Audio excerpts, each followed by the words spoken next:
Welcome to this week's edition of the Don Cherry Grapevine podcast. We were voted biggest and best in 2020 by Apple Podcasts, Dad. Yes, And Dad, we're going to do something. We usually don't do something like this, but I remember it was mid-April. Carey Price was in net. Montreal Canadiens were playing Ottawa, and they lost 4-0. And Carey Price let in 4 goals on 15 shots. And everybody was on him. Is he done? Their contract, I remember they were saying his contract. 10-year contract. Yeah, his 10-year contract is, the contract's handicapped in Montreal. Bergeron can't move him. They can't trade him. What are they going to do with them? And this is what you said on April 19th about Carey Price. I have to go on one thing because I really like Carey Price. I really do. And as we speak now, Ottawa beat him 4-0. Canadiens outshot them. He had 15 shots on net. I'm saying I hope, because I like Montreal Canadiens, hard to beat Kirkman. I say that he's going to come back in the playoffs and play like he did 3 or 4 years ago. What do you think, Tim? This is his one chance to win the Stanley Cup. So, Dad, I guess you were pretty much spot on there. Here, as Montreal and Tampa are in the finals. And Tampa, I picked them to win the Stanley Cup. And I know the Montreal fans are a little upset, but I'm still picking them to win the Stanley Cup.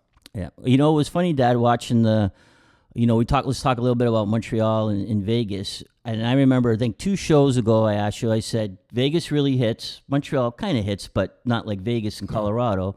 And I said, so are they going to run over Montreal? And you said no. He said Vegas will stop hitting because Montreal doesn't hit as hard. And sure enough, that's what happened. You know what's the funny thing? When I was with the Bruins, they did the same thing.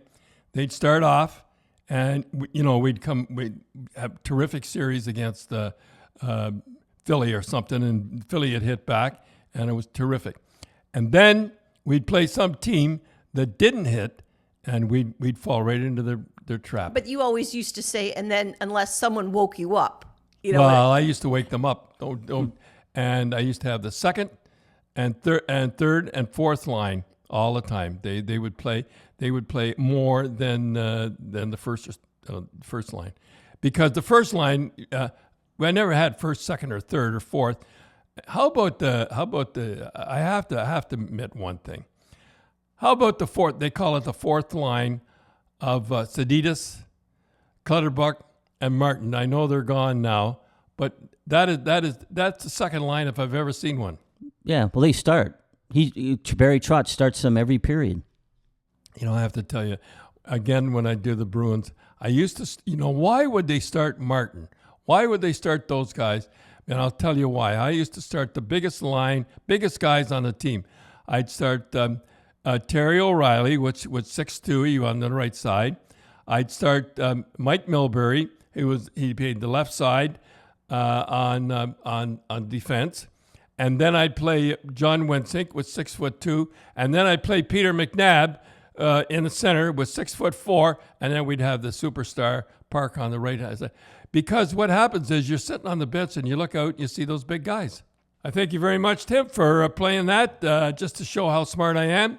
And that's why I lasted 40 years on Hockey Night in Canada. But we have to cheer for Canadians. I know the rest of, especially the Toronto Maple Leaf fans, they will not cheer for Canadians, but we must.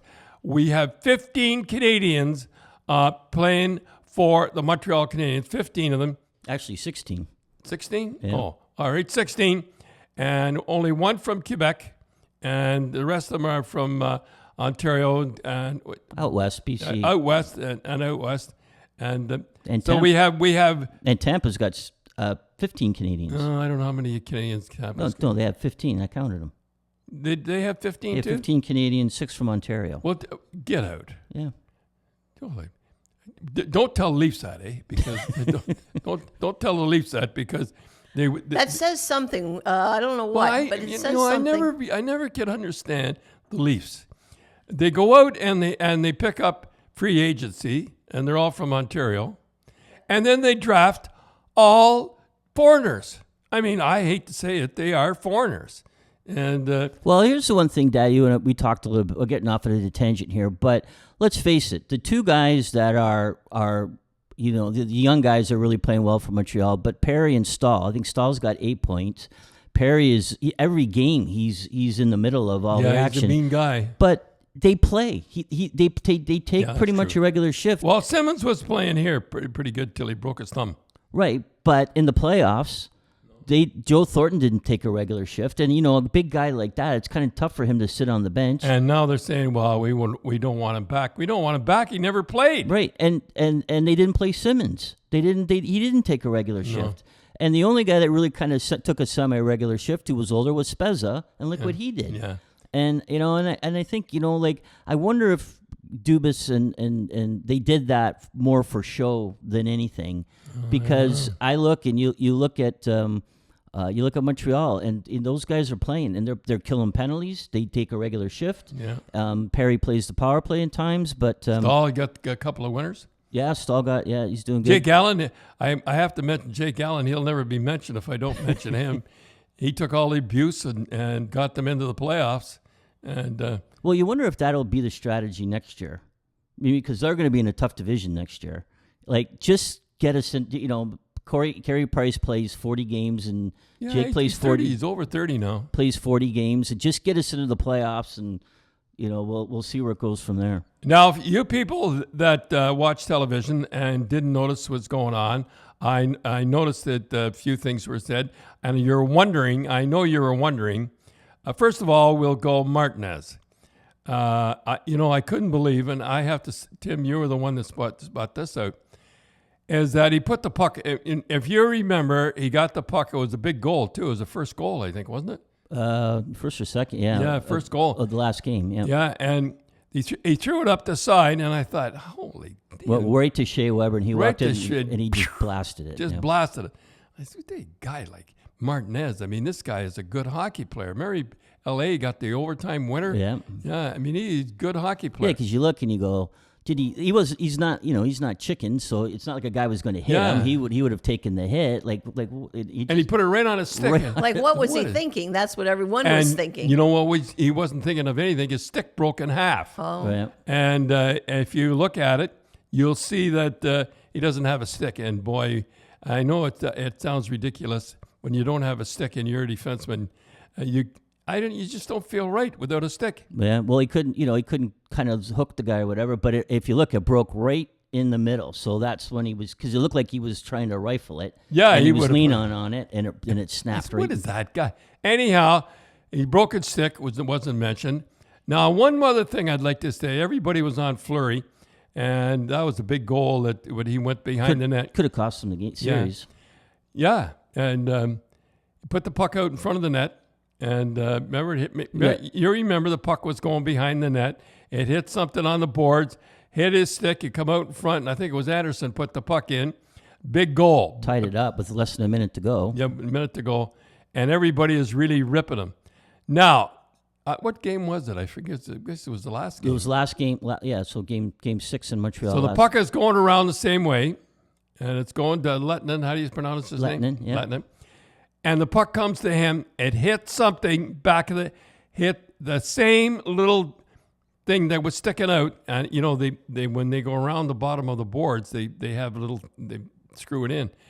And I noticed, and you noticed, Tim, that Price doesn't ever go right behind the net. Yeah, like we're watching the game, and the puck went around, and it bounced just the way it bounced with Fleury, and it went right through Lettinen's legs, and it didn't hit his skate, but like if it hit his skate with Fleury, it might have popped out in front. Yeah. And I said, look, it was the exact same spot. It was about 15 minutes. And it happened twice. 15 minutes in the 15, and it happened 14:95. And then you go, you wonder if there's like a little. Like just a little something on that board that makes the puck bounce like that. And we noticed when Price goes behind the net, he doesn't go right behind the net in that end. He just goes to the side of the net. So I'm wondering if he knows that it has a weird bounce there and doesn't commit himself. Was that in Montreal? Was that in Montreal? So he knows the boards better than the visitor's goalie. Yeah. When I go on the road, I'd stay out after and just shoot the puck around the boards and glass. And if there was a piece of the stanchion, as they said, sticking out or something like that. Because I'm not saying it's cheating. It's not cheating. It's just that you know the boards. So, Dad, that last game between Tampa and the Islanders, what happened there? That for that goal. I mean, the Gord, he came out of nowhere, it seems, and they weren't ready for it. I'm going to tell you what happened there. He come out of nowhere. I mean, and I don't think the goalie was ready too. He was 3/4 ready. I call it 3/4 ready. What happened was they were changing, and the two guys were coming off one end of the bench, and Gord was at the other end, at the other end of the bench, and he jumped on, and you could see the other. If you look at that goal, if you have time, if you look at that goal, you'll see the other guys are kind of looking back, and they're seeing the guys change. He jumped on, short shift, out of nowhere. I mean, he got that puck. There wasn't a guy around him, and a lot of people don't realize what happened was. It's what happened. He jumped on the ice, and the other guys were looking back at the other two guys that were changing. That's what happened. That's why he was so wide open. Okay, Dad, the referees are really getting it in the papers, and what's your take on them, these games? And on TV, too. The world is upside down. It used to be when you went into the playoffs, you knew the referees were going, as they say in the papers, put their whistle in their back pocket. Yeah, what they do is they that's why the playoffs are so great. And the referees are doing the same thing. They haven't caught. I just hope they don't change. Now, the thing that they're doing that upsets a lot of people and guys like me is they'll go along, they'll let murder go along, and I love it. Then all of a sudden they'll call a chintzy penalty, and that costs when you do that, that costs you a game. Yeah, well, as they say, the world's kind of upside down because before everybody was complaining that they were calling too many penalties, and the press and the fans were saying, "Oh, the referees are calling too many; they're ruining it." And now this year, they're saying they're not calling enough penalties. No, and you know what? You can't call a chintzy penalty. For instance, and I go way back to Boston Bruins. I know I cheer for the Boston Bruins. I remember that near the end of the period, it was a terrific game, and he called a penalty. And they scored, and it was 1-0. And the first goal, Cassidy was upset. Now, when the coach gets upset like that, players get upset. The Boston Bruins were never the same after that. Well, it all seems to work out because remember the Islanders were mad that Tampa scored a goal. I don't know if it was an overtime, but scored a big goal, and they said there were 7 men on the ice. And Barry Trotz went, he was all upset, and then they were down by a goal in game. I forget what game it was. They were down by a goal. Tampa was. And they had their goalie pulled, and they're really pressing, and they give the most chintzy penalty on Hedman. Like, you look and you go, I can't believe they called that penalty. And so it all kind of works out in the wash. All comes out in the wash, as they say. And But I saw one thing that in that game, I guess it would have been game 6 that you said was Mayfield of the Islanders.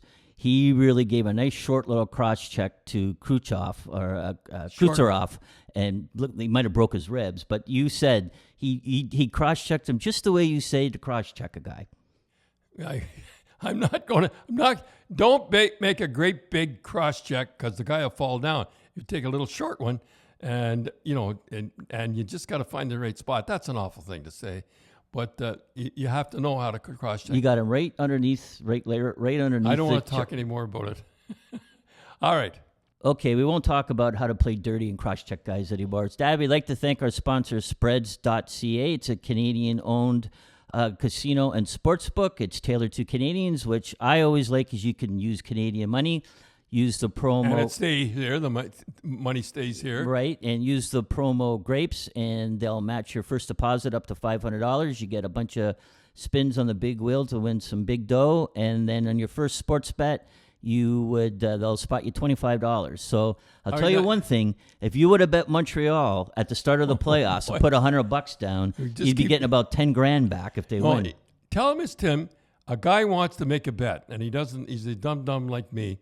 How does he get spread, and how does he get in contact with them to make the bet? Well, you got to go on the internet and you go www.spreads.ca, and then you go sign up, and then you go in and you sign up, and it tells you what to do.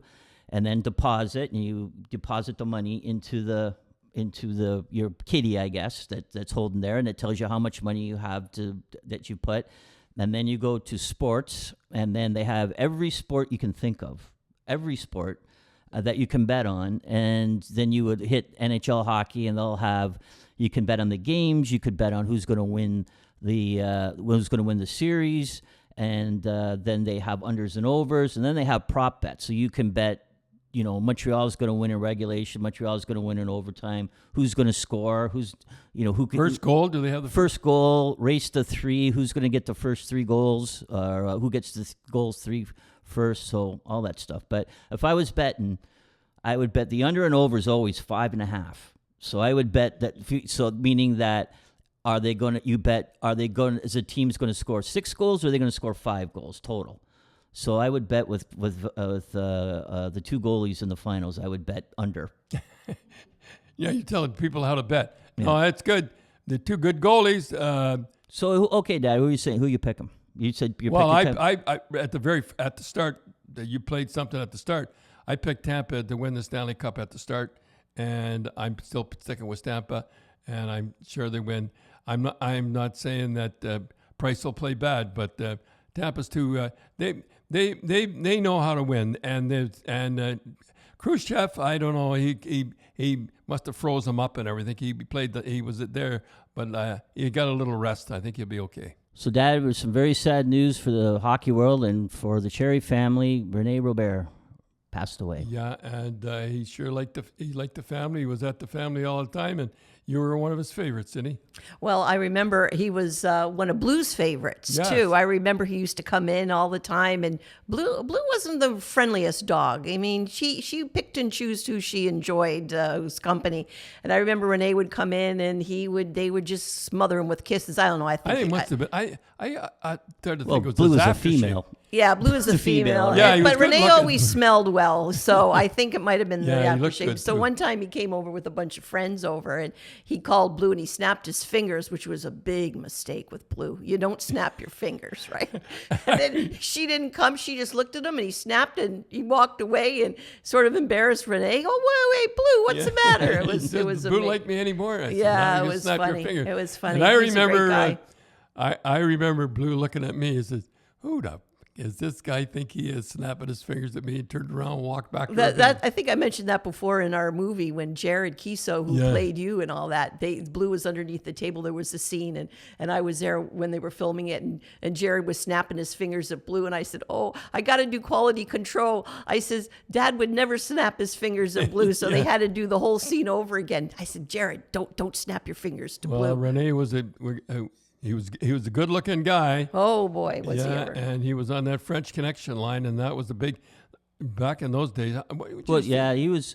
So you were playing with Buffalo, French Connection, Gilbert Perreault, Rick Martin, and Rene Robert. So their 2 big years were 74, 75. That would have been our first year in Boston, and 75, 76.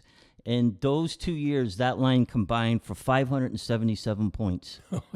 I think they had like 259 goals in 2 years, that line. So they were really flying. Well, I remember, though, I think Rene, a lot of people who remember him and remember that first year, they went to the finals against the Flyers.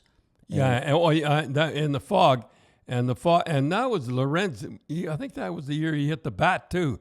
Yeah, that was when I don't forget what game it was, but it was in Buffalo, and it was really humid and it was warm out, and there was fog all over the ice, and you couldn't you couldn't see. You really couldn't see. It was right out of a movie, like a Stephen King movie. So I forget I think the referee was John McCauley. He'd blow the whistle, and both teams would get on the ice. And they used towels too. Yeah. And they'd skate around as fast as they could, towels. and the fog would raise up to the rafters, and then they play. You could slowly see the fog coming back down, and during that game, a bat flew out of the rafters, and who hit it? Jimmy Lorenz. Jimmy Lorenz killed it. Yeah, he killed. Yeah, I'm sorry to say. So they called him Batman for the rest of his career. career. I remember him hitting the bat. And then Rene got the winner. Oh, I was standing back of the goal, and it was fog, and Perrant was in the net, and he just let a slap shot goal. It reminded me of Lafleur's shot, and just a screamer. He had two overtime winners that year. Did he? Yeah. Boy, he could really slap a puck. So, Dad, Rene played for you in Colorado. Yeah, he played for me in Colorado. I think it was we traded him for John Van Boxmeer. They needed a defenseman. I think he ended up John Van Boxmeer going to Rochester. Never played. And what happened was, I think he won Coach of the Year. Yeah, he ended up coaching. He ended up coaching. So John Van Boxmeer. Anyhow, we had Rene, and this floater of floaters got knocked out, and he was knocked cold. And the doctor had him in the room and everything, and he turned and all the players could hear him too. It was great, and I heard him too. And the doctor turned to the trainer and he says, he doesn't know who he is. And as Rene walked by, he said, tell him he's Wayne Gretzky. Well, I remember you would tell the funny story. Him and Lanny McDonald got along. And a lot of people will just tell quick that Lanny, you got Lanny from Colorado, and he didn't want to come. And Adele was having a baby. And so you just told him to show up for the games. I just show up to games, and you don't have to do any practices in any game. I got 25 goals in 45 games or something ridiculous. Yeah, he ended up with, 39 like But he only dropped in for the games. He played the games. What a deal. He loved it. And Rene said, the stick boy spends more time in the dressing room than you, Lanny. It's funny, Dad, you talk about Colorado, but, you look at, Lanny ended up with 40 goals. Rene got 28 goals for you. Lucien Dubois had Bobby Schmatz. And, you had Rene. You had Mike Christie. You were just on the cusp. And Rene and Delorme. Ronnie Delorme, yeah. And you had a tough team, and you were just on the cusp of doing great things, but one goalie. All we needed was a goalie, and I'm not going into Hardy again. But I got one more story to tell about Rene. He would tell you what a good friend he was. And when I got fired by Colorado, I come here to Toronto, Mississauga, and I couldn't get a job. It was times were tough. And I remember Mike Murphy was with Molson's Brewery, and he was a dear friend of Rene's. And I know Rene went to Mike Murphy, who went to Molson's, and got me to do the banquets. I wasn't making much money, but I'll tell you one thing, it sure helped the family.